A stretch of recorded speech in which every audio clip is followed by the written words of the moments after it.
right, welcome to How to Pitch to Publications. I'm going to go around the room and ask everybody what they think this salon is about today. Jenny, why are you here? To eat white people shit. That's what I thought. Well, In the reason I had asked you to talk about the difference between writing for fiction and writing for journalism, and you didn't want to do that, so I know you ended up saying, okay, we're going to talk about writing for journalism publications. Right, okay. Paul, why are you here? What do you think you're going to get out of this today? Well, Jenny told me to be here because it made me healthy, wealthy, and alive. Okay, good. There you go. Janice, what do you think? I live here. Okay, But thank honestly, I kind of thought if you're going to send an article to a magazine, you kind of need to know how to do that because Right. every single publication has different requirements. you. Right, okay. So you want to send an article to Or the a magazine? story, essay, something. Right, okay. Suzanne? Well, as you know, I don't write a lot, but I think I'm curious about your past as a teacher. I'm Okay. just kind of wanting to know a little more about it all. My past, okay. I won't go too far into it. In other words, I'm not going to write a book called Bar Wars in my lessons. There's some lessons in there though. Yeah, there's some good lessons in there, that's right. Okay, all right, so a little bit of my history, and that's a legitimate, Yeah. question. What about you, Debbie? I come to all the salons Okay. because So the expectations are pretty low right now. I just try to learn everything. Okay, good. How about you, Pat? I brought the videographer. Okay. How about you, Mike? I'm with Janice. I have, in the last couple of years, had a couple of articles published in magazines, but I feel like I don't know what I'm doing. I'm Okay. kind of flying by the seat of my pants and winging it, so Okay. I'm expecting here to get a more professional point of view on Some how to do that. suggestions, maybe? Okay, Well, yeah, structure and okay, how to make it, how to do it the right way. okay. Byron? Well, I like the club, and I show up at most things that don't really turn me away.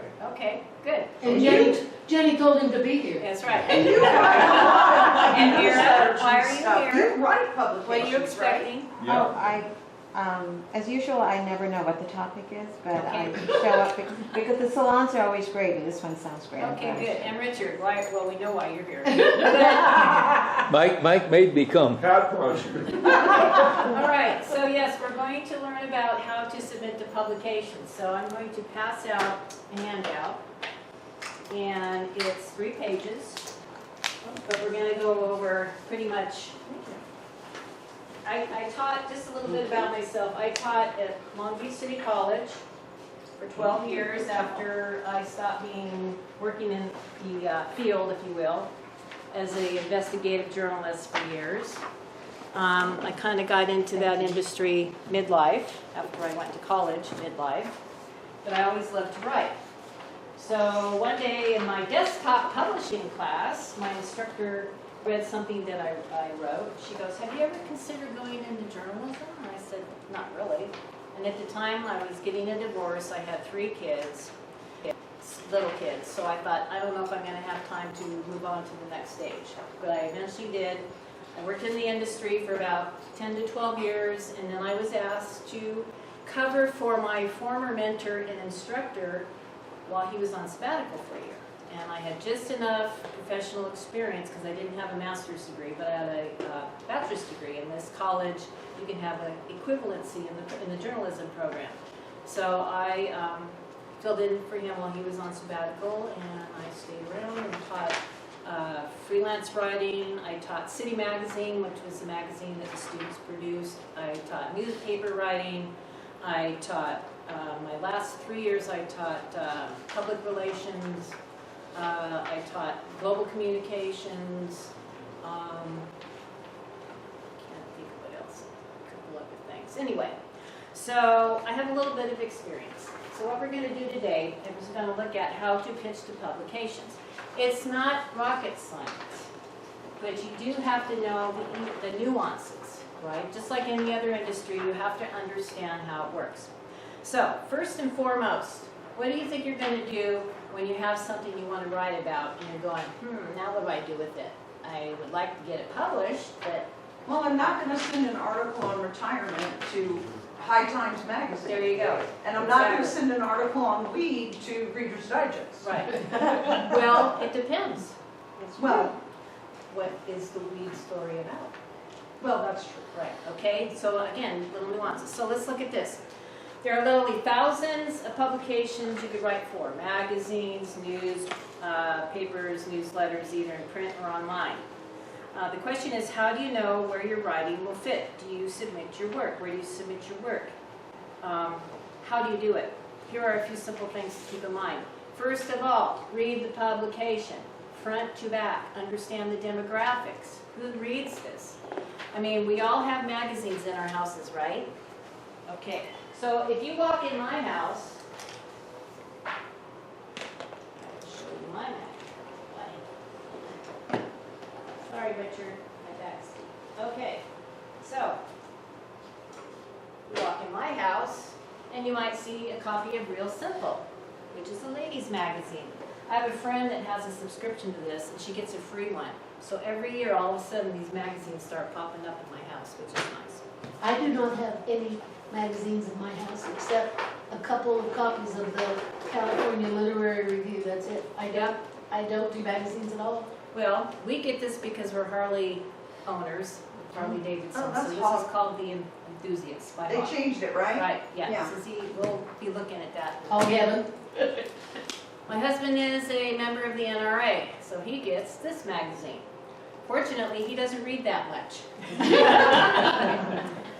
And of course, I'm in that age group, so I get this magazine, right? Which some of you probably do, okay, right? Oh, I get Woman's and Woman's World and Right, and I'm a AAA member, so I get this magazine, Westways, yeah. right? Okay, also I'm a Costco member and I didn't keep all my magazines. I'm thinking, why did I throw some away when I needed them? But I get the Costco magazine, which is really interesting. And of course, I get an industry magazine, which is Writer's Digest. I don't know, does anybody get Writer's Digest or the Writer? Okay, so you know how valuable this magazine is, right? I found these at, I think, an antique store because I like the antique and I like, vintage kind of stuff. So you have this one. Gourmet? Farm Girl. Farm Girl. I get gourmet on Do Farm it Girl. yourself, flea market, right? Okay. So there are a lot of things, I'm going to save this to talk about in a minute. There are a lot of things that you can, there are quite a few magazines, like I said. So what you have to do is decide, what is my article focused on? What is it about? Okay? So like you said, you wouldn't send a weed article to, Reader's Digest. right, but again, maybe you would. So let's I say, wouldn't send a How to Roll a Joint to read. yeah. But The you best might, bomb to have. but you might send them about CBD or other Yeah. things that might help for arthritis. Or, I mean, you really have to know how to tweak the information, right? Okay, so, I'm not wearing my glasses, sorry guys. So you have to know the content, know the publication's voice, know the style. If they use AP or Chicago, right, as a journalist, and Jenny's always talking, oh, I have them in my purse. okay. Jenny's always talking about using Chicago style for novels. Most of the rules are very similar, except the AP style, one of the, and I'm not real familiar with it, but one of them I think is like, the CMOS suggests that you spell out all the Right. numbers, and the AP wants you to use the digits because it takes up less space. Well, this is the Bible for journalism. It's called Associated Press or AP style. And every one of my students had to buy this book or have access to it online. Because this is what you use, and if the publication that you're writing for, you ask them, do you use AP style or Chicago? Well, we use AP style, so you better know it, right? So this is a tool that you want to use. I probably ought to buy one of those. Yeah. I'm glad I wasn't in your class. I was one of those teachers that did not believe in my community college students who, most of them were on financial aid. Some of them came to school hungry, some of them were homeless. I wasn't gonna make them buy a $200 textbook. So I said, go to Barnes, this was Borders or Barnes & Noble at the time, and buy this book called Get a Freelance Life. Because I taught freelance writing, that was my main class that I taught. So this is the book they had, and I think it was like, this one was $14.89 at the time. So there's all sorts of tools, and there's lots of tools online too. Just be really careful with AI and Google when you ask for something. You want to go to a professional source, right, to get your information. So, all right, example, you like to collect antique quilts. And like Janice said, you have to figure out the magazine you would send that to. So you wouldn't send it to, what did I say in here? You wouldn't send Boys it, Life. yeah. You wouldn't, well, you wouldn't Extreme send, sports. there you go. You wouldn't send it to an extreme skateboarding newsletter, or you wouldn't pitch it to Men's Health, right? Not this particular subject. So you got to figure out where would I be able to send my article. And you can go online, and after you read the publication, look to see what kind of articles that they accept. They may not accept memoirs, but they may accept a how-to or a service, and I'll talk about that in a minute.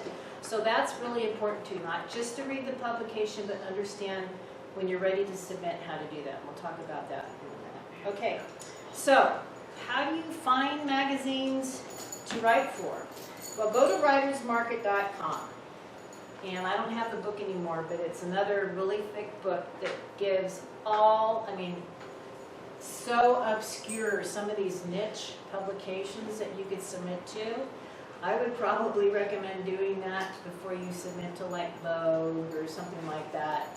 Find a niche one that is really specific to the subject that you are writing about. That's a good way to get your foot in the door, right? Okay. Who reads these niche magazines though? People. Okay. People, okay, needlepoint magazine, right? Quilting, right? These books here, I would probably try to see if I can send my collecting antique quilts, right? Because you have the Flea Market Home and Living, and you have Farm Girl Do It Yourself. I guarantee that magazines like that will consider it. Right? And you also have to know, and we'll talk about this in a minute, if they even take freelance articles. So that's the key, you don't want to waste your time. Okay? So, in addition to publications, you can find the Writers Market. Has anyone heard of Writers Market before? Okay. They have publishers, they have agents, they give examples of query letters, they tell you how much you can get for your articles. Some will pay a bulk rate for it, some will pay per word. So you have to figure out that. You can order it on Amazon.com. I already looked, it's there. I think it's their 100th anniversary edition or something like that. So it's been around for a long time. All right, another question. Who's going to own your work once someone accepts it? Should be You should. the writer, I would expect. Well, right. You own Reader's it. Digest says they own it. Well, When you read their submission in their fine print, okay. Reader's Digest says they will own it. Well, if you're a freelance writer, that's really important to understand what the contract's going to be, if there even is a contract, right? I wrote for a community newspaper in Long Beach for about 8 years, and I didn't have a written contract, but I had a verbal contract, and they paid me per word, right? So contracts are important for you to keep your stuff, and if you don't care about keeping your stuff, here's some of the things that you might want to know about. First, North American rights, FNA rights, the most common contracts writers receive from publications. First, serial rights are worldwide first publication rights, simultaneous or one-time rights, reprinter second serial rights, all rights, work for hire, electronic rights. You have to know, right? And I'm not going to explain what each one is, but I'm sure you know, your eyes are kind of probably glazing over and going, well, wait a minute. But you have to protect yourself because they will take advantage of you. So ask about these rights. June Langer, Mary Thompson wanted to do a book of June's, all of her columns, because she wrote for Sun City for years and years and years, and initially they said, no, we own, they're ours, they're property, you can't publish them anywhere else. So, I think it was a year or so that they went back and forth and back and forth, and apparently they came to an agreement, because she sent them to me You now have to to get in and put write. together, but yeah, the Yeah. Sun City magazine wasn't gonna let June have her stuff. Right, so make sure you get that in writing. You want to keep your rights. Now, I was a staff writer for a business publication before I worked for the community newspaper. I was a freelancer for the community newspaper, but I was a staff writer on the newspaper. So those belong to him.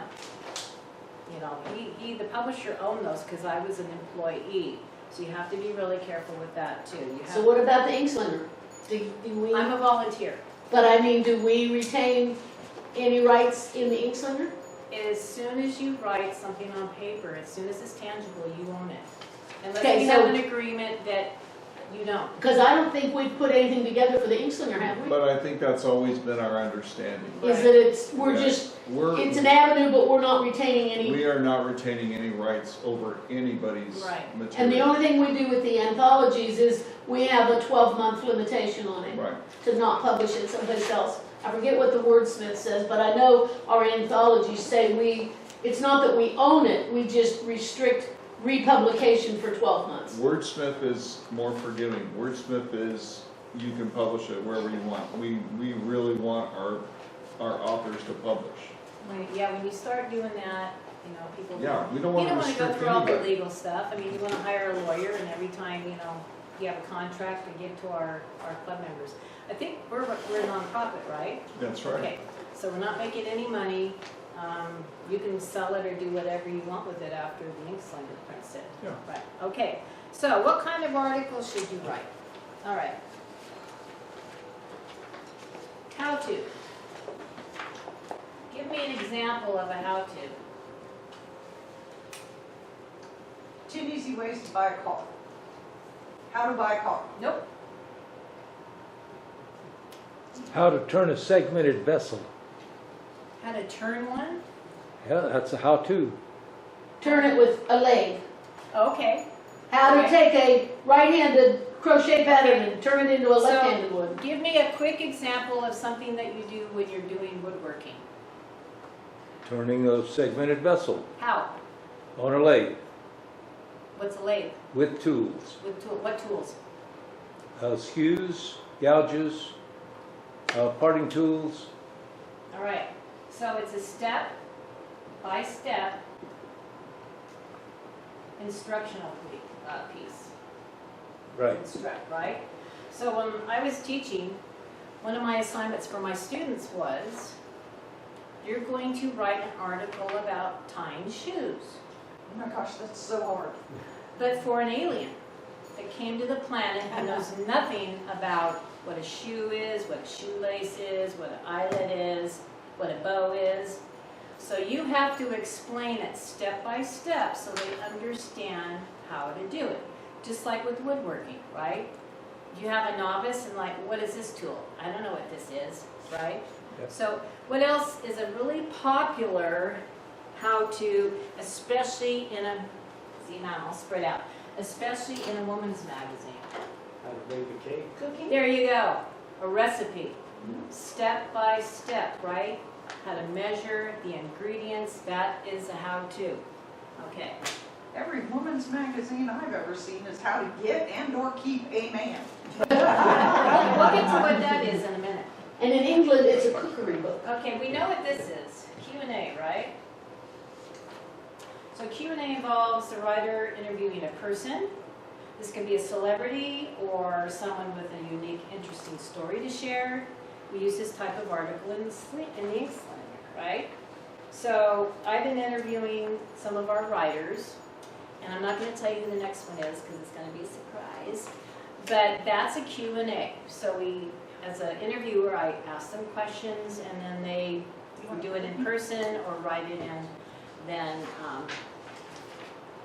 I write it up after that. Okay, a feature story.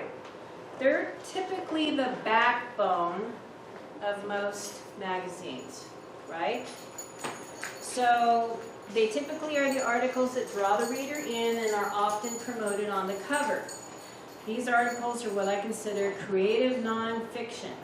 Okay, more on that later. So these feature stories are creative nonfiction.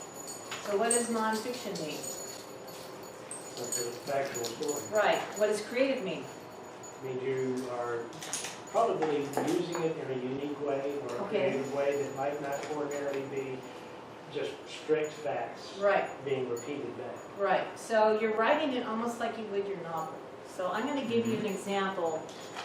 When I was working for the Long Beach Business Journal, and I'll tell you about that at another time, but he had an insert called Employee Times, and it was about Boeing.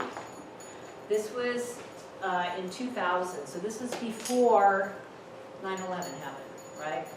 So I got to interview a lot of people at Boeing. I went to downtown LA and interviewed the guy that was in charge of all the space program. I mean, I met a lot of cool people when I was working this job. So I met this gentleman, and I took all the pictures for these. I met this gentleman, and he's in a simulator, a flight simulator. So I am going to read the opening to my story. This is the cover story. So this is for Boeing employees only. So this is an industry magazine, kind of like the Writer's Digest that I showed you, but specific to one company. Okay. So I will. All right. The name of the article is Flight Safety. Boeing trains commercial airline pilots as aircraft technology becomes more advanced. So here's my opening. The inside joke among those in the commercial aviation industry goes something like this. It takes a pilot and a dog to fly a plane. The pilot is there to feed the dog, which is there to bite the pilot if he tries to touch anything. Right? So that's the standing joke, and that's how I open the story, to a very technical, and I mean, it kind of flowed after that. The next paragraph, the little joke may not be such a joke after all, since today flying the aircraft is controlled mainly by computer. So I was able to go in the flight simulator, but I get motion sickness really bad, so he couldn't put it into drive, if you will. I said, I can't be in the simulator and have you show me how it works, so just explain it to me. So I had to explain it. So that was kind of the creative thing for a very dry, and maybe the common person wouldn't be interested in reading about this. But like I said before, I put a lot of information in here about how it works, and this was before 9/11. And after that, they really started cracking down on, I mean, they locked the door to the pilot's cabin, which they never did before that. So it was really interesting how that industry changed after that. Okay, profiles. These are often written about people or companies, organizations. Entertainment magazines also sometimes publish right around profiles. Okay. Right around. And what do you think this is? You can go ahead and read the thing if you want to. I was thinking the Inquirer. They don't know anything, they're just writing it anyhow. Well, they should know something, but the Well, thing is. half truth. Right, half truth. Well, it should be truth, but it's also probably they never interviewed the person that they were profiling in person. This is called a write around. So you're writing around the person, but you talk to everybody else in their orbit to get an idea about who they are. So, the best and most famous write around, in my opinion, was written in about 1966 about Frank Sinatra by Gay Talese. Does anyone know who Gay Talese is? Yay. All right. If you don't, please look him up after today. He wrote an article called Frank Sinatra Has a Cold. It's about a 15,000-word article for Esquire. And they paid for Gay to go out to Los Angeles, and I think it was for 5 or 6 weeks, and follow Mr. Sinatra around. Never spoke to him once. So that's called a write around. So if you are interested in writing about someone and you kind of know their people, say a musician or something, and you know their roadies or the people that work on the thing, but you have to be really careful because Frank Sinatra never contacted Gay Talese after this article came out. So, and you know, a lot of accusations about Mr. Sinatra being associated with the mafia and, you know, things like that. But if they were facts coming from people and could be proven, they can't sue you for defamation, right? And if it's not intentional, especially, you know, he would never intentionally try to defame Mr. Sinatra, you would hope. So anyway, so that's one of the most, I think, one of the most famous right-around articles for a long time. Okay, so, service. Janice, what was the one that you were talking about? Oh, how to buy a car. Okay, so service, these are articles that contain practical information, resources, and advice on a particular subject. These provide readers with helpful information to use in their everyday lives. Every single magazine I brought, has one of those in it. This one, Art Magazine, has a lot of service, right? A lot of articles about how to take care of your heart.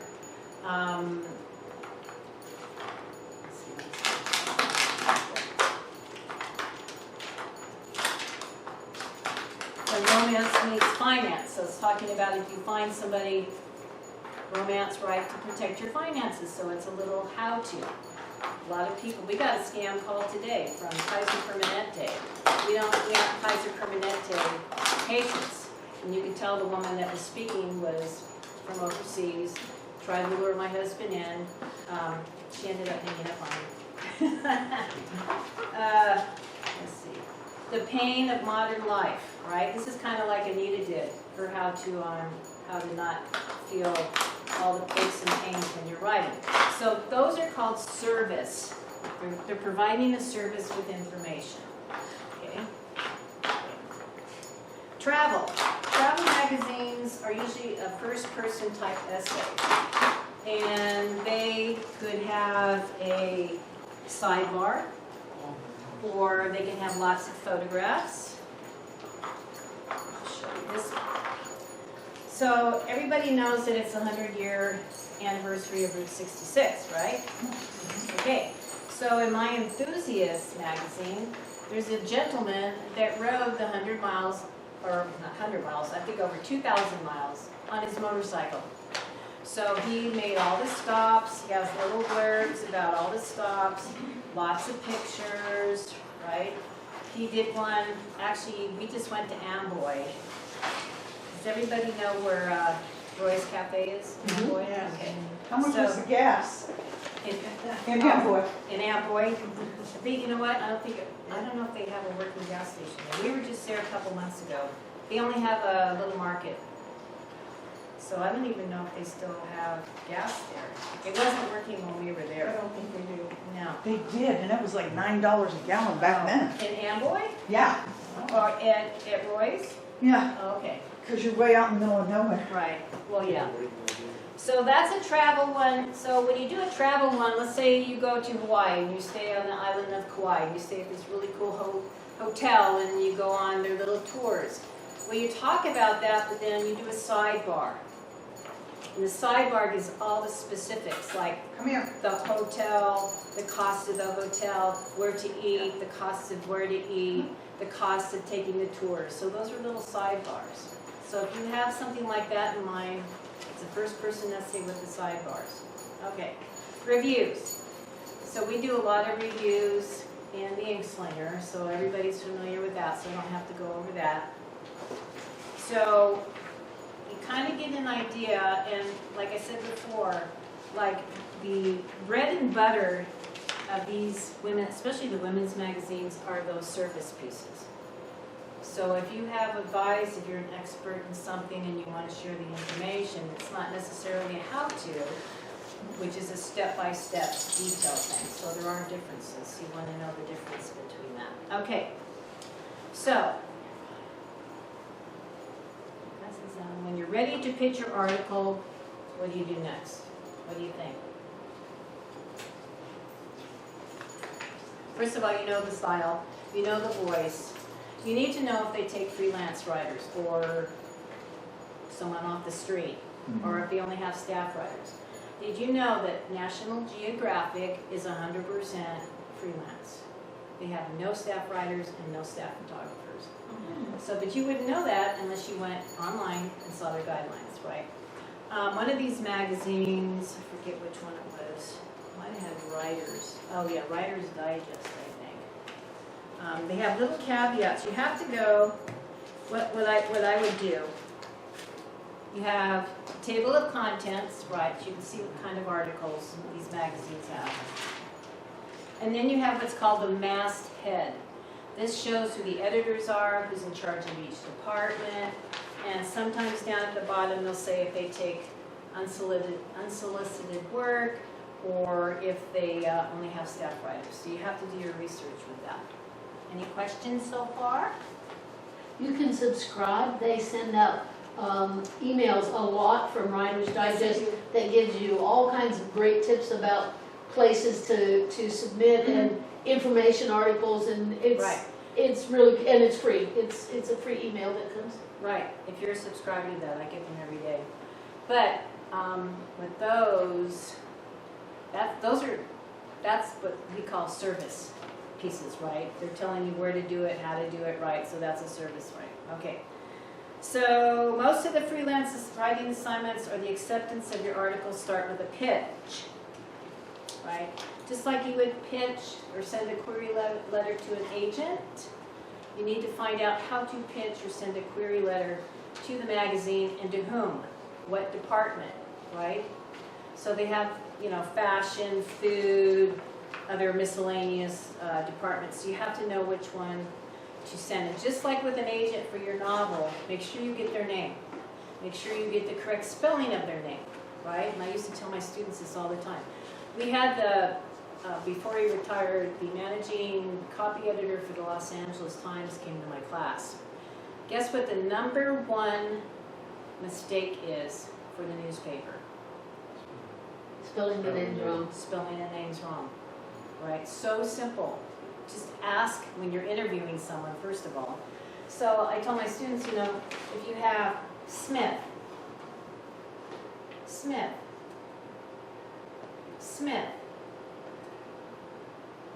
you don't know, right? So you want to make sure that you have the correct spelling. Same with first names too. My name, C-I-N-D-Y. I get C-Y-N-D-Y, C-Y-N-D-I-E, C-Y-N-D-E-E. I've seen it, you know. It's the old-fashioned way, people. Okay, so make sure you know. Let's see. So you want to know how to submit your query letter. So know the name of the person, like I said, what you believe is the best fit. Now, if you don't want to take a chance, you call the publication and you ask. I have a how-to on how to collect antique vintage quilts. Who should I speak to, or what department should I contact, right? So, and they'll be happy to help you, right? They don't want to be sending it somewhere else, and that's just like with an agent for your book. You don't want to just be randomly sending your work out. You've got to do a lot of research. So how long should these query letters be?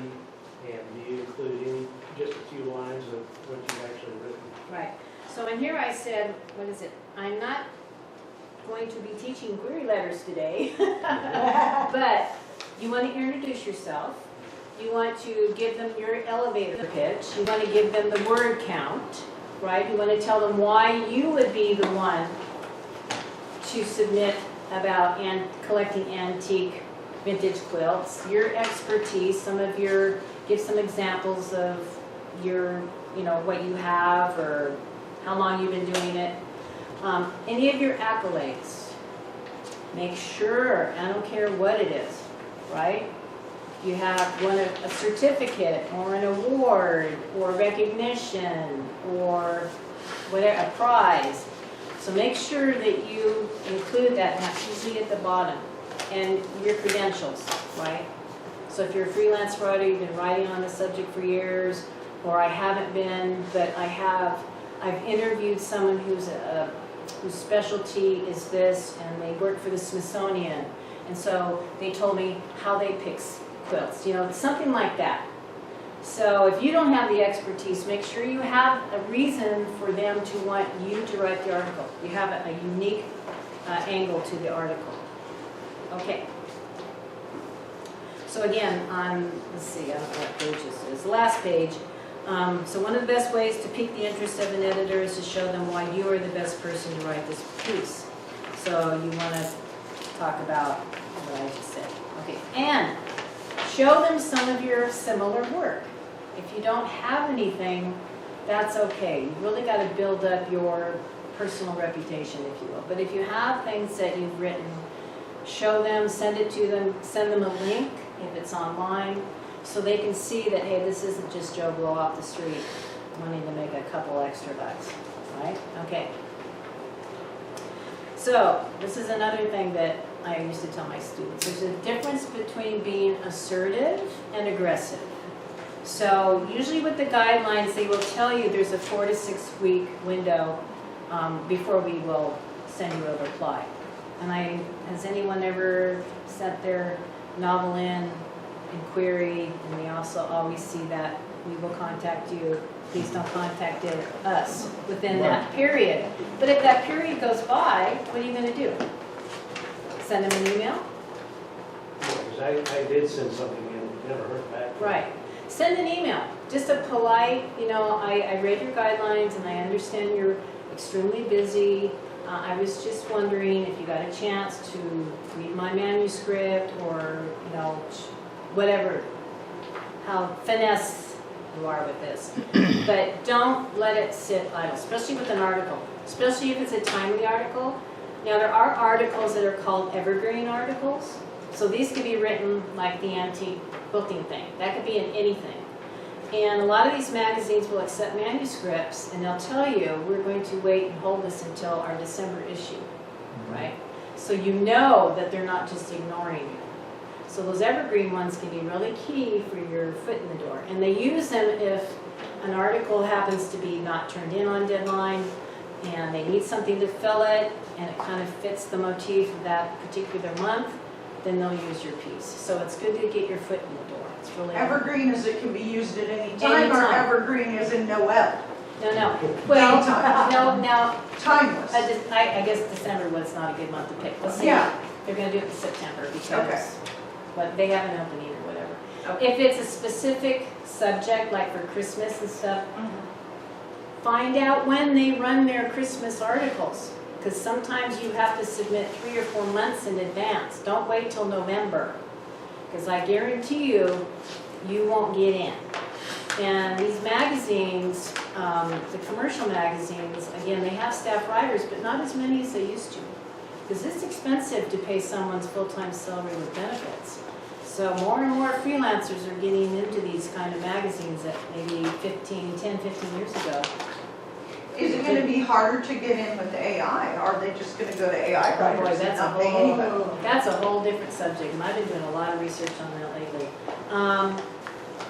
I just want to say up front, thank God I stopped teaching before AI came around. Because when you're teaching students that write, the problem we had was plagiarism, stealing someone else's work.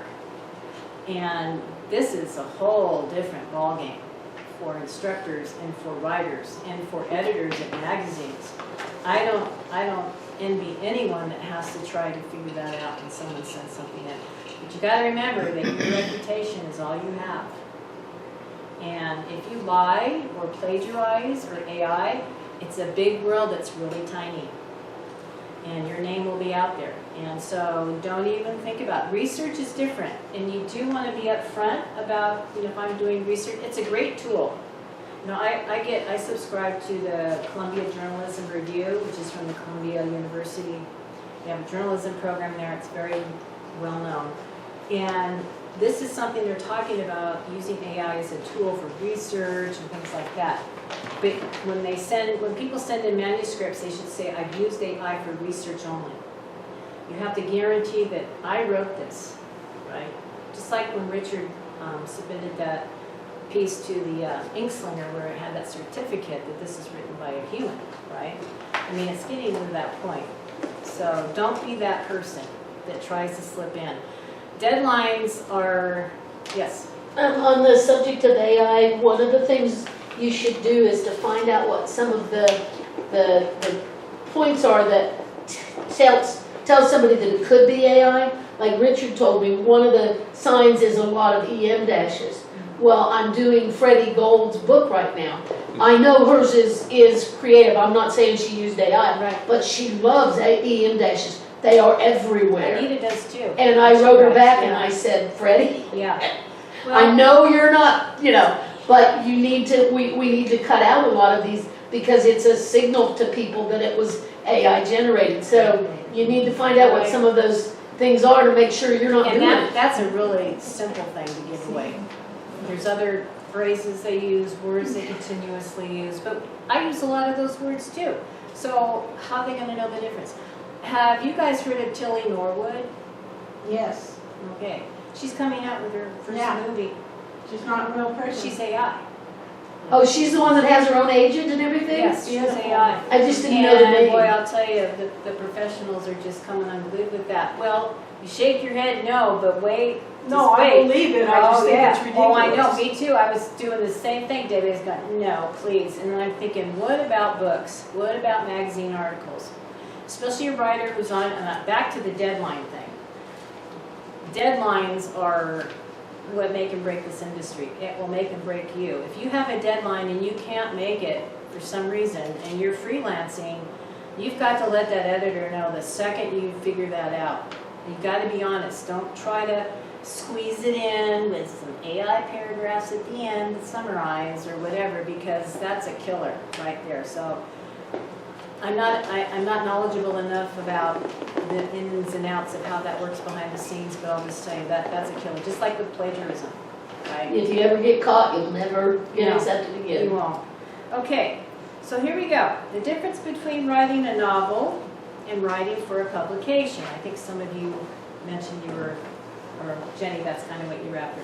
As a novelist, writing a book can be based on fact and truth, but is fictionalized. If you are writing a piece for a magazine, say the antique quilt collecting, you would use fact, truth, and your knowledge of the subject. If you're interviewing a person about their life, you would write their story without making things up. But what you'll find, however, is every single person that you interview lies. They lie about themselves because they only see themselves in a certain way, right? So what you want to do when you interview someone, and you're going to send it in for, your hair went like a little doggy thing, like, what? Because I see myself in a certain way. I'm critical. I'm really critical of myself. But I might have friends or family that go, oh, she's the sweetest, most caring, giving person, but I may not see myself that way. So I'm seeing my version, but it might be a lie. They might say, you're not that way at all. Quit criticizing yourself. You just, your self-esteem. Look at your self-esteem. So that's what I mean by that. So when you do an interview with someone, say for instance the Ride Around with Frank Sinatra. Frank Sinatra might have been, the biggest a-hole in the world, who knows? Or the nicest guy in the world, right? Who knows how he sees himself? But everyone around them shared how they see him, right? Okay.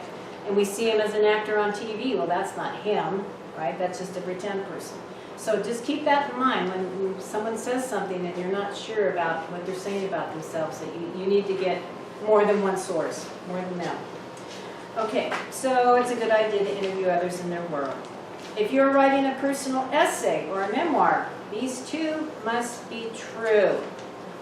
Now, some people might write a memoir and change the names to protect the innocent, or not so innocent, right? That's okay. But you can't make people up. You can't make situations up. I think Anita's talking about that. She's talking about personal essays in her salon. So if you want to learn more about how to do that, I highly recommend going there. So the feature stories, and I've already kind of talked about that, they're the fun ones. You can use your creative writing skills. You use them all the time as a novelist and or a poet, but factually and truthfully. Something might sound better if I write it this way, but that didn't really happen. And people that know you, and if you write something and they see it, especially if it's a memoir or whatever, they'll probably call you on the map, right?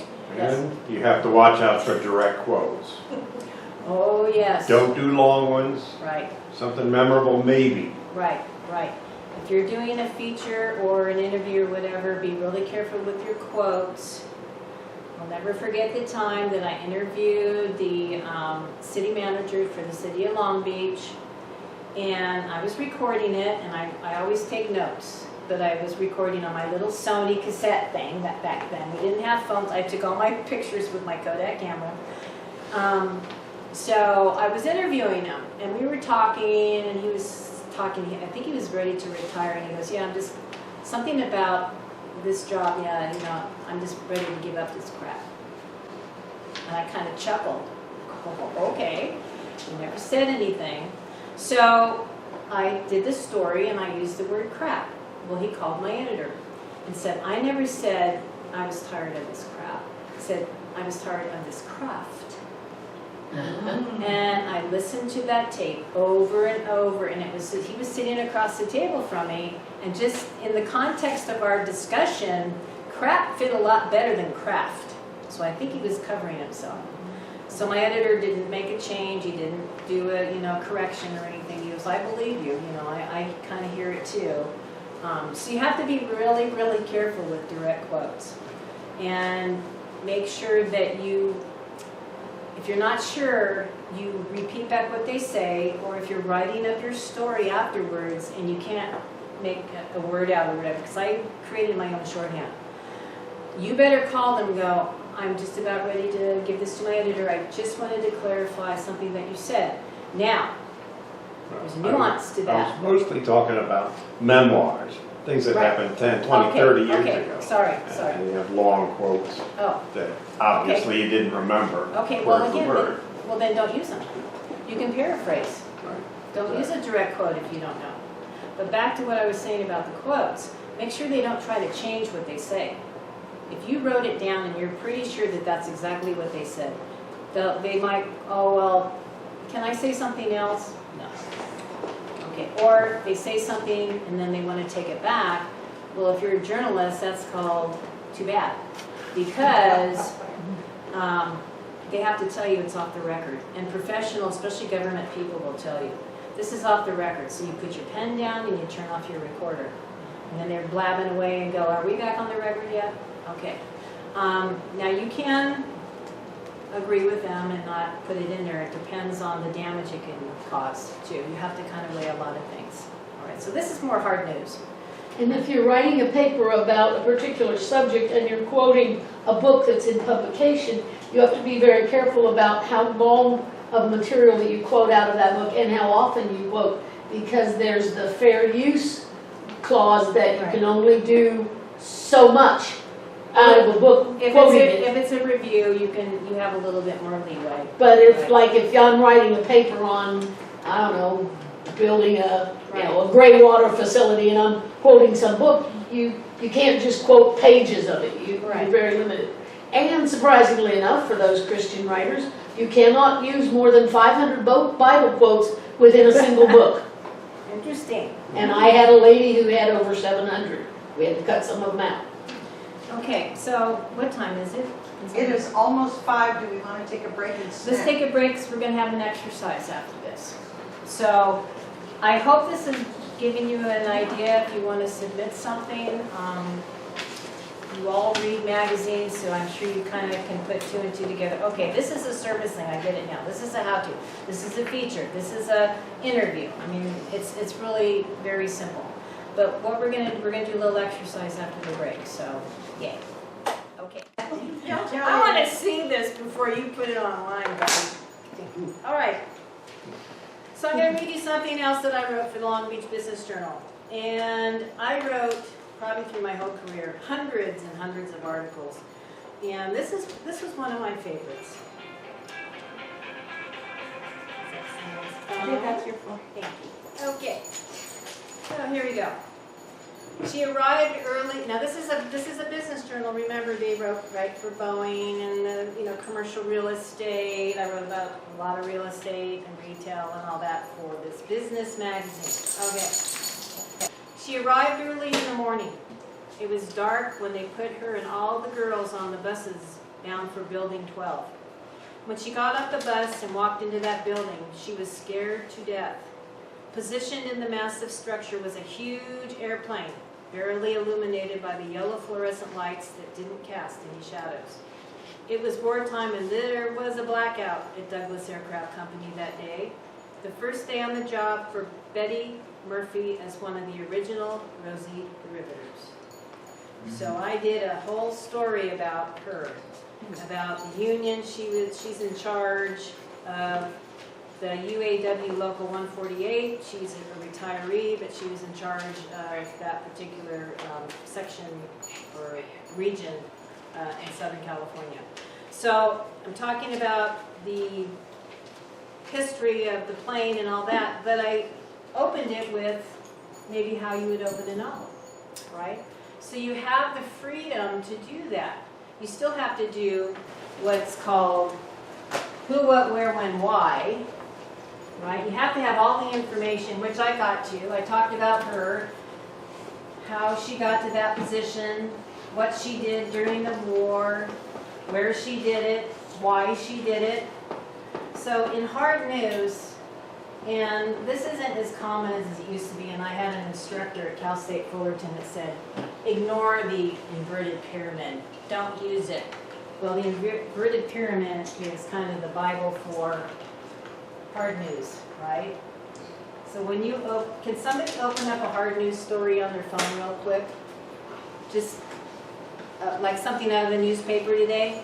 Do you guys have to get the Times or anything like that? I do. Sure. Okay. Renewed bombing in Iran. Right, something that would have who, what, where, why, and the redheaded stepchild, how. Who, what, where, when, where, when, and why, and how. Can someone read? Can someone read something off their phone? Yeah. He's I don't know, it sounds Okay. very complicated. I could do it. I mean, I have it. I'll pull up a, Okay, this is from C-Store Diet. It's a convenience store periodical that they put in there. So just read it. yeah, slowly. Executives and analysts credit a restaurant-style approach and steady execution for the retailer's 6 straight years of inside same-store sales growth. Okay, stop. I appreciate you doing that, Paul. Okay. Let me bring up one from the Times. Here's one on U.S. considers the end of daylight savings time. Okay, is it a news story that says who, what, where, when, why, and how? The House, in a lopsided bipartisan vote, There's a bipartisan vote, what? approved a measure Tuesday to make year-round daylight saving time the default for most of the United States beginning next year. Okay, so who? Our legislators, what? They're talking about daylight savings time, where? In the country. Most of it. When did they do this on Tuesday? Why? Because they want to create a default for daylight savings, right? And how? They're going to probably vote on it, right? So this is who, what, where, when, why. Who, what, where, when, why, and how. So these are hard news stories. They give you all of it right up front. When you do creative nonfiction writing, like I did with the Rosie the Riveter, this moves down. It kind of weaves through the story, but you still have all the information, so people don't have to guess, So right? you're saying at the top of the pyramid, it's got to be the first 3 lines of the story? It has to be the first paragraph, it has to be Okay, the first and 2 then paragraphs. then it can go Hard further news. into the This story. This is hard news, okay? I'm going to pass out an article, and I'm not criticizing or anything the person that wrote this article, but I'm going to show you how we can make it more appealing. So you read it, and you're going to tell me how you think you would do that to make it more interesting or to bring you into the story, right? We'll put the paper, we'll put the pen back in the stack. So we can either take turns reading it out loud, we can read it by ourselves really quick. I think we should read it out loud. Here you go. Sorry, thank you.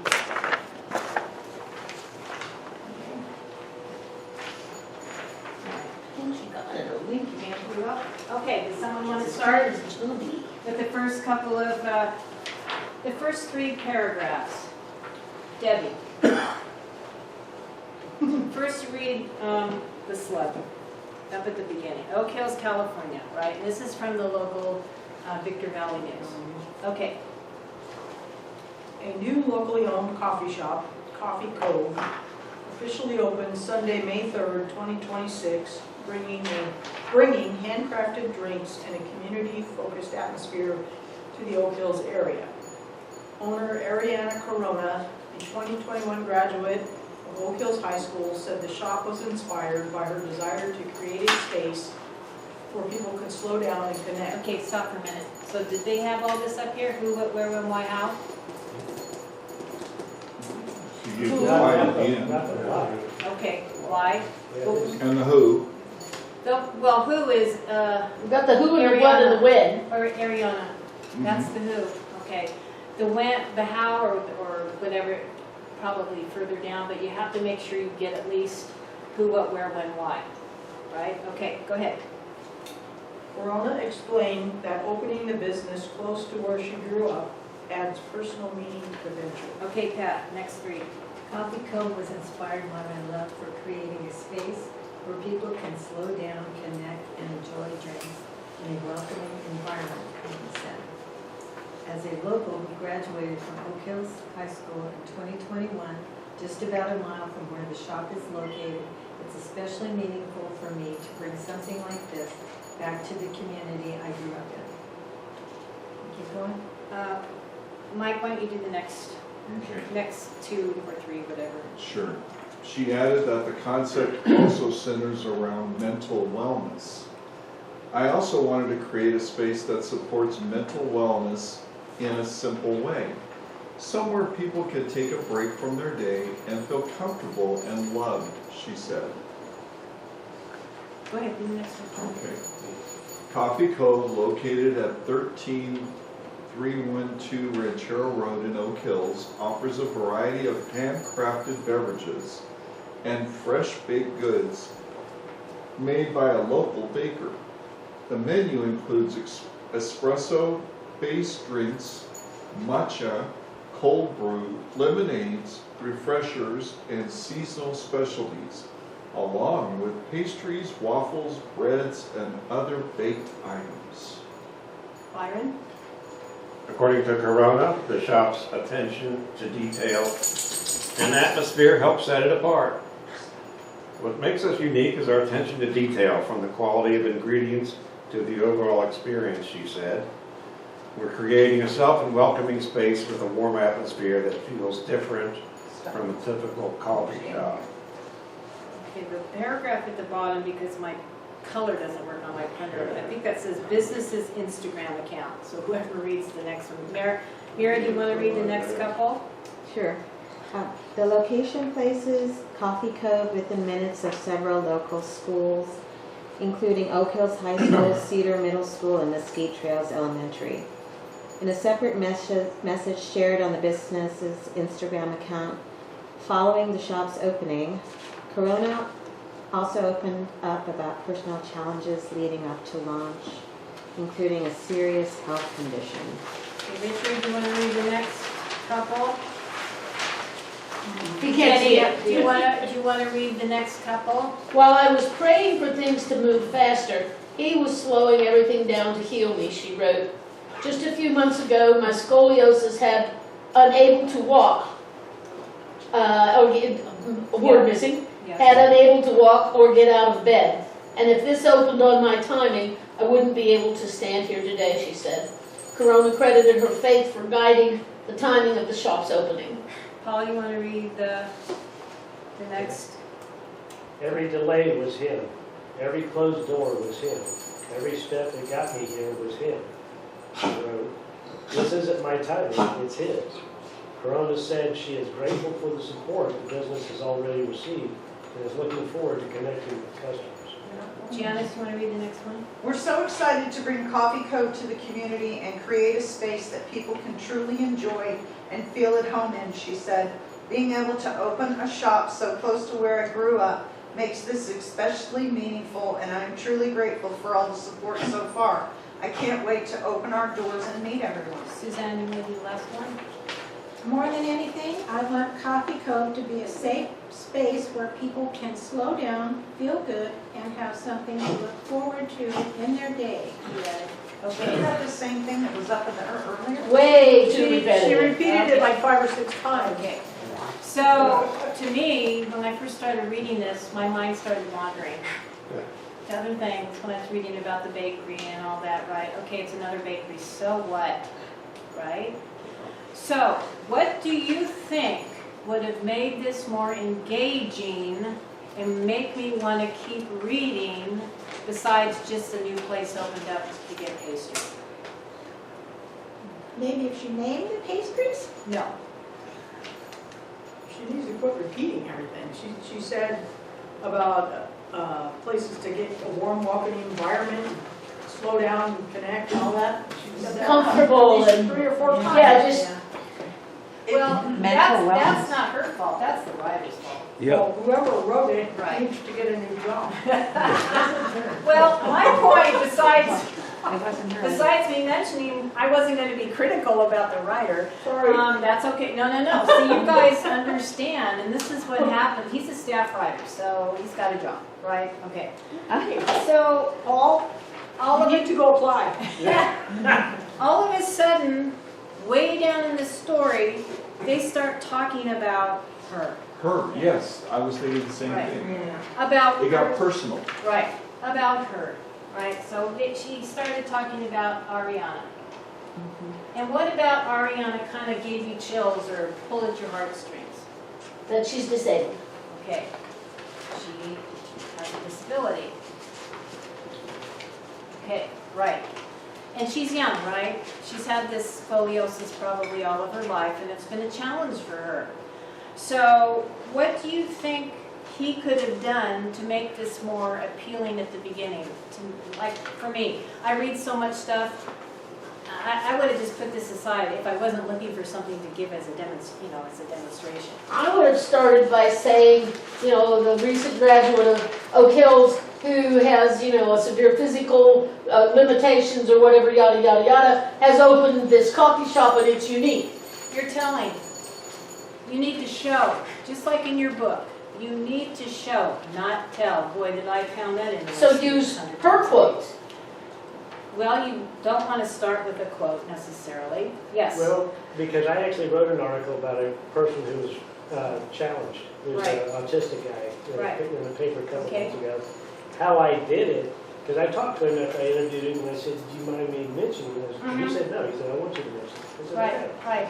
So what I did was I started out with how he grew up, how he's, I didn't mention that he was autistic. Right. All I said was how he grew up, how he became fascinated with these concrete trucks, how he became so interested that he could quote back the procedures from memory. And then, oh, by the way, James is autistic. Right. And then that way people are reading along, reading along, also, whoa, wait a minute, I see that autism. Exactly. So what you want to do, kind of like I did with the Betty Murphy story, I kind of set the stage, right? Even though it was in the past, I kind of gave an example of, okay, here we go. This is interesting, right? I thought, her life. Yes. Two things that were mentioned in the article, but were not connected. It talked a lot about how she created this as a space for people to connect with other people. Right. If they would have connected that to her experience in high school and not being able to participate and not being able to enjoy the connections that everybody else had Right. around her, Right.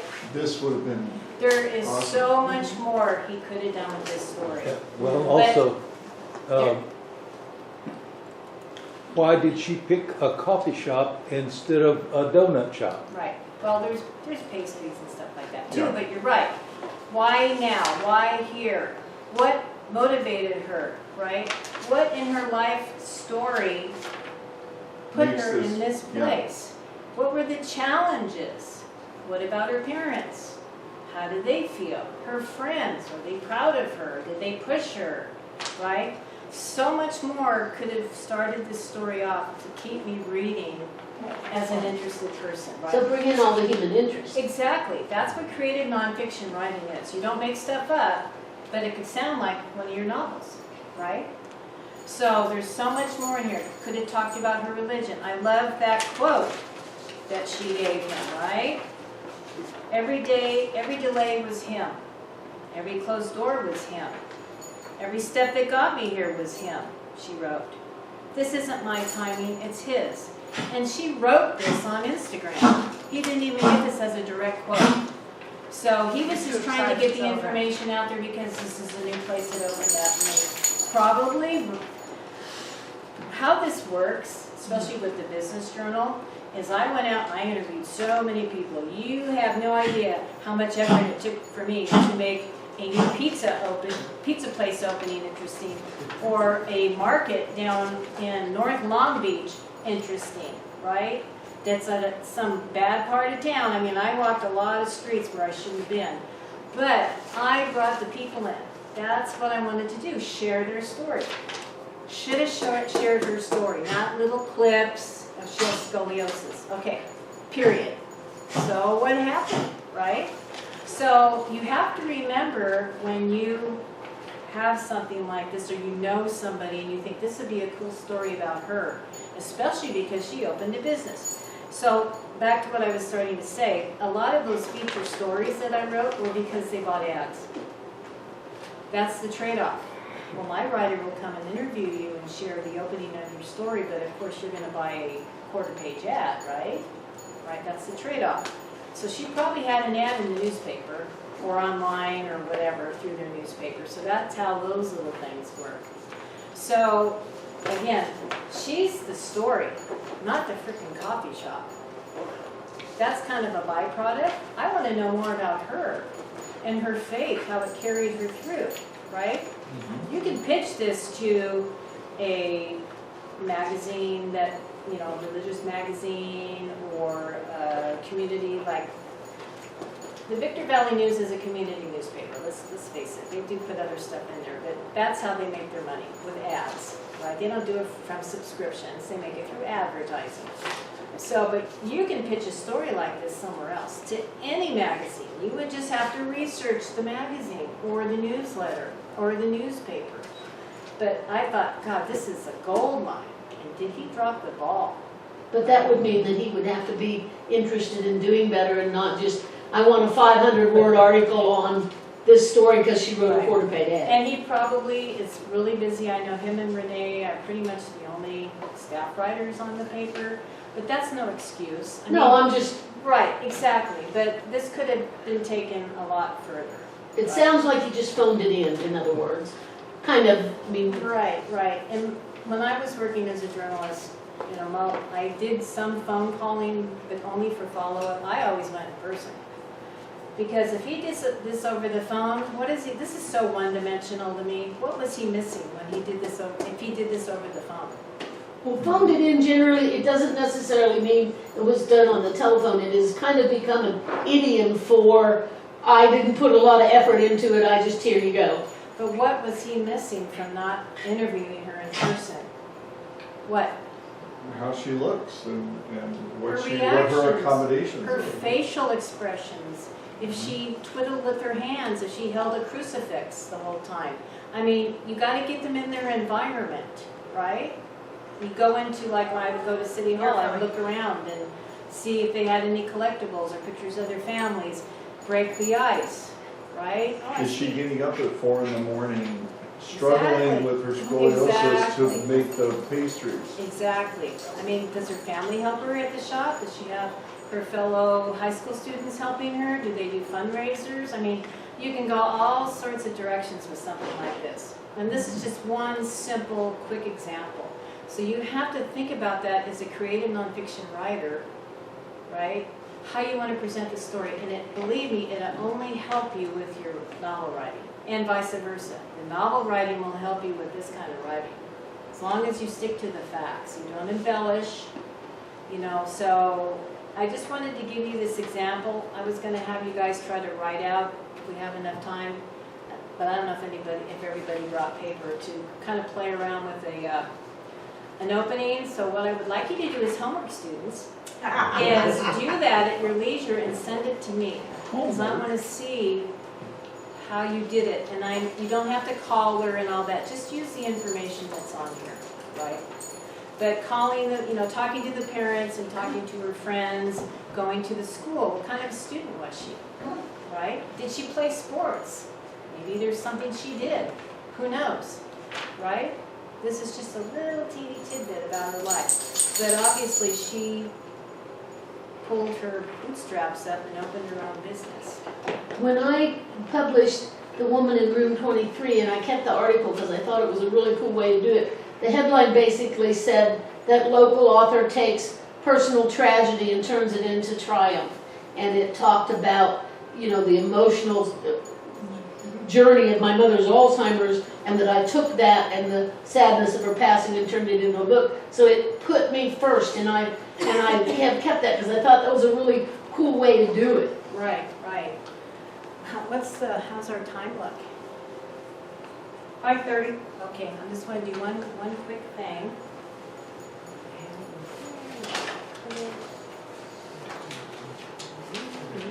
All right. Speaking of newspapers, I don't know if any of you read the Times, have read the Times, or fans of the LA Times. Anybody? Anybody? No. I Okay. read. Okay. Jeffrey Fleshman is a longtime writer with the Times. He doesn't really write that much anymore. He's written a couple books. I bought one and read a novel.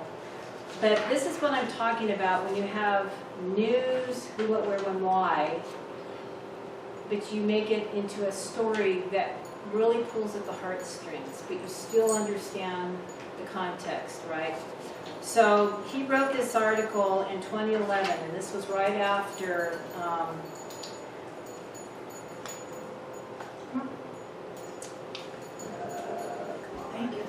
right after the leader of Egypt died. And Morris Sadat.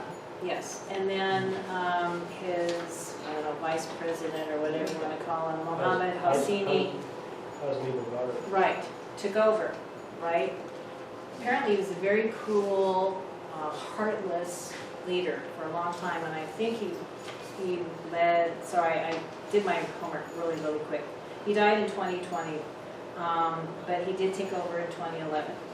So this is Jeffrey Fleshman writing an article, April 1st, 2011. He reported from Cairo. So this is how he starts this article.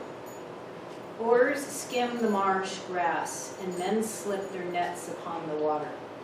2 fish are in a bucket near the prow, a meager catch for a morning's work, but the Nile is stingy in this stretch, not like when Mohammed Hassan was a boy, and fish as long as your arm raced through the moonlight of the unfinished city. So he's setting the stage, he's showing you, he's giving you a visual. 40-some years ago it was, before Hassan had ever heard of a man named Hosseini Mubarak, is that how you say it? Mubarak. The river, like the country, grew meaner and less forgiving after he became president. And now with Mubarak overthrown and living a rich man's banishment, Hassan rows along the banks and hopes the nation will heal and the big fish will return. My father and grandfather were fishermen. I wouldn't know how to do anything else, he says, his bare feet propped near the anchor. I hope the revolution will help the poor, but any sort of change in Egypt has never been good for people like me. His 12-foot-long wooden boat glides to shore and eases into the mud. His partner, Sidaway Iasis, drifts in beside him. Iasis lights a fire in a tin can and dips a small kettle with a clothes hanger handle into the river. Spoons, tea glasses, and a sugar jar are laid out. The empty nets are pulled in and piled in the stern. Fishermen exist between the water, the sky, and God, says Hassan. I'd take another job if the opportunity arose, Seni said. The men live and sleep on these narrow boats. They sell their catch daily. After about a week on the water and with about $30 in their pockets, they head to their families in Foyam, about 2 hours south of Cairo. Mostly, though, life is the ticking rhythm of currents and oak strokes. The city rises above and around them, ancient and sprawling, sleepless and screeching, a madhouse capital of brick and dust. If a man is the sum of his tasks, the sun has found its worth on the river. It inspires, lolling beyond the pyramids, squeezing through the city, and fanning north through the delta, rolling past farm fields to the sea. He and Icy, seem specks upon it, dressed in tunics and white turbans, quiet beneath the traffic and the lovers on the corniche. They could have floated in unnoticed and unaware from centuries past. So this it's a whole other page. This keeps going and describing how these people have lived through this, and I'm sure for centuries before that. So they have young men who tend to the nets, and his son isn't a fisherman. None of my sons will be fishermen, he says. I kept them in school. So let me just read the last 4 paragraphs. Up on shore, past the cancer hospital, fix-it shops, mosques, and girls in white hijabs, people gaze at burned police station. Mob set it aflame weeks ago, or maybe it was the police, no one really knows. Criminals escape and guns went missing. New men want to be leaders. You can hear them in the Capitol making promises. Hassan and Hussein, both in their 50s, don't stroll the city much. It is bigger, more daunting than when they were boys, and the starlight shone white above the water, not diminished by traffic and the glow of buildings.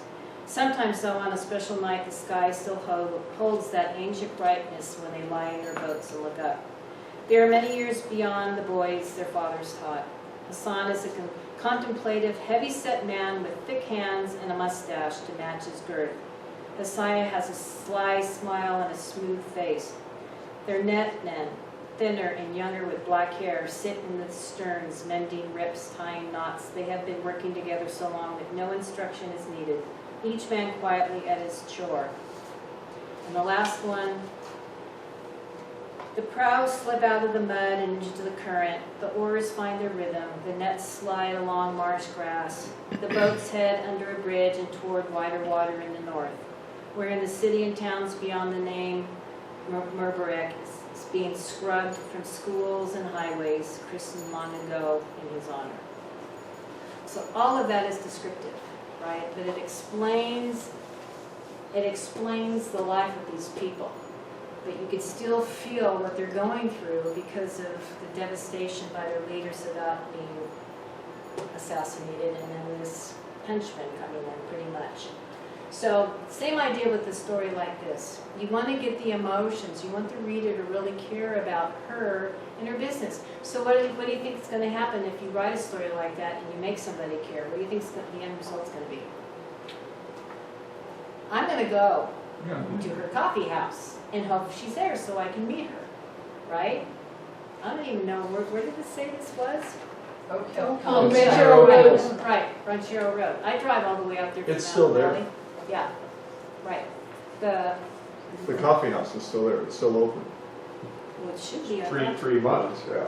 I give her I hope 6. so. It's only been it's only been a few months. But you don't think it's gonna last? It's open That's despite tough this business article. in a, Yeah. that's a high rent district right now. Right. So, Maybe I'll drive out there anyway and get her story, Mhm. right? I mean, because of how long I was a journalist, it's really hard for me to turn that off.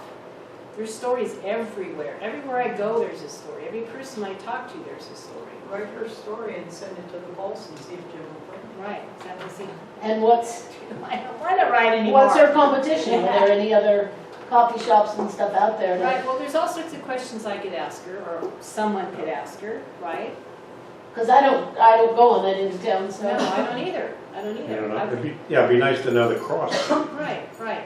But someone that has some incentive and wants to do it and has the time to do it and maybe the connections to another publication to do it, why not do it? Right? I'm guessing it's near Escondido, Yeah. because Yeah, that's if it's where- a corner of Escondido, then we know where that is. Yeah, 'cause If it's a that's- corner of it, Rancherias and Third, Yeah, That's a lot there's a further lot down the of, line. there's a lot of little small Right. restaurants and businesses on Escondido. It doesn't say that, but I'm guessing that's it. It's actually on Ranchero Road. Right, but the cross street. There's a donut shop down there called Lau's that has empanadas. So there's other. It is Ranchero and Escondido. Okay. It's on the corner. Right. I'm all over this desert. So, bottom line to this little segment of the salon is you have to write so someone cares about what they're reading, right? To show them, not tell them, show them. And she had some great quotes in here. And I'm sure if he had talked to her, not just taken one off of Instagram, she probably had a lot more. And her family, and her friends, like I said before. So when you're writing your articles to send into publications, keep this kind of stuff in mind. Unique angle, make it so someone can relate, right? And make it interesting, right? Just don't give them who, what, where, when, why, how. That's what hard news reporters do. So they can get it right out. Same with broadcasts. They get it right out so you get the information right there. And then if you're interested to get the details, then it'll go down. And you'll notice in hard news, by the third or fourth paragraph, you'll get a quote from somebody, right, that they interviewed or an official or something.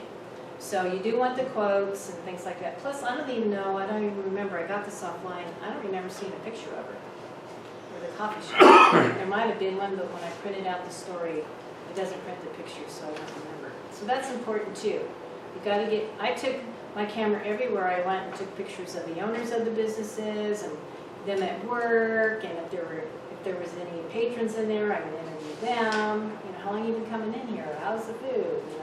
Oh, I've known him and his family for 30 years, and you don't know what kind of information you're going to get unless you ask, right? Any questions? Anything I left out? So why do you think there wasn't a photo in this article? Well, like I said, I printed this, so You don't know, there may have been. there might, but I don't recall seeing one. There might have been a picture, maybe since it doesn't seem like he interviewed her in person, so he might have taken a picture of the outside of the business. That's just kind of a drive-by lazy man's thing to do. I don't know. I can go back and look, but I don't think so. Any other questions about what we talked about? Any other questions you have about? You can always email me and ask me anything if you decide you want to get something out there. Like Paul was talking about, he was telling me he might have found a place to write about something he's been thinking about. Jenny? I notice all of these are formatted in a block style with spaces between paragraphs. Is that a journalistic style? Just how it's printed off the computer. So you can do it with the indents and the no spaces and stuff if you want? It just depends on how the publication puts it out there. So that'd be back to the But guidelines. again, you have to find the guidelines, right? Like I was telling Paul, you have to know the word count. They may not want a 700 word article. And if it's 700 words and they want 500, then you're going to have to slice it down a little bit. The author's name, the title, and any subtitles does not count as your word count, by the That's way. right. It's not part of your word It's count. all the copy. It's just the body of the text itself. Right. And if you do a travel piece, the sidebars probably don't count for the word count, but they might. It depends on their, what they're accepting. And the captions sometimes do, sometimes And don't. the publications will do the headlines usually and all that. When I was writing for both, the business journal, I didn't do the headlines. I'm a very misogynistic boss, and he didn't think that we could do it. So, but when I wrote for the Beachcomber, the community paper in Long Beach, I did all my headlines. He never touched one. He never touched any of my copy, because I was very careful about sending stuff in, and I never missed a deadline. So you got to remember that your reputation's all you have, and it's not just about being honest, but about following the guidelines. Right? They don't want to mess with you; they'll just toss it. Really, it's serious. Yeah. And when's the deadline for the ink slinger? 23rd. Yay! Okay. Well, thank you guys. Yes. One more thing, I brought up the article. Oh, there is a picture. Yeah, here. But it's not a picture of her. No, it's probably him. There's a picture of the front of the building with somebody holding up a coffee. Looks like a man, because it looks like a man's wristwatch. And then the inside. You Yeah, could have taken that from a window. right, Or not a just picture of picked to her. sit in. These guys are under deadline too, and like I said, you know, they gotta pump these stories up, and unfortunately, they're probably not able to be as creative as maybe they could be. Jeff, there's just two of them. Right, and this wasn't a feature story, this was a news story. The guy that graduates with a 4.0 writes for the New York Times, and the guy that graduates with a 3.6 or a 2.5, he writes for Victor Valley. Or he may not have even gone to college. Yeah. Right, right, who knows? That's okay. At least they're getting stuff out there, and I try to look at it, because I don't subscribe, so sometimes it's like, you have to be a subscriber to read this story. You know what, I'm all for that, putting stuff behind a paywall unless it involves safety and the weather. Well, I used to take their print edition, but it was more expensive than the Times. It was. So it's like, now I just take the Times digitally and on Sundays. Because I didn't want it to be an automatic payment, because they just upped it again. From $36 for 2 months to $44 for 2 months. Before, it was $108 for print for 2 months. Have a good day. And I'm all for supporting journalism, believe me, being in the industry, I understand how that works. Right. The subscriptions aren't what drive it, it's the advertising. And I know that, you know, the newspapers are shrinking, and staff are getting laid off all the time. So, anyway. Okay, people, thank you very much.